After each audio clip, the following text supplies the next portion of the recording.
Știați că la bebeluși există noțiunea de intoxicație cu apă chiar și la administrarea unor cantități mici de lichide? Sugarul până în 6 luni se hrănește și se hidratează cu lapte, fie că este lapte matern, fie că este lapte praf. Prin urmare, nu necesită suplimentare cu alte lichide.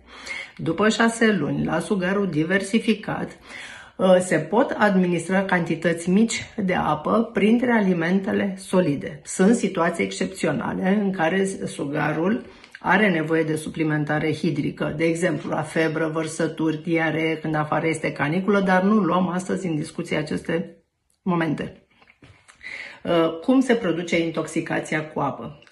Bând cantități mari de lichide, rinichii sugarului nu le pot procesa, prin urmare în sânge se produce hemodiluție, care va duce la diluarea foarte mare a sodiului în sânge, așa numita hiponatremie de diluție, cu consecințe neurologice grave, de care cel mai important este edemul cerebral, ceea ce se transpune în practică prin apariția convulsiilor.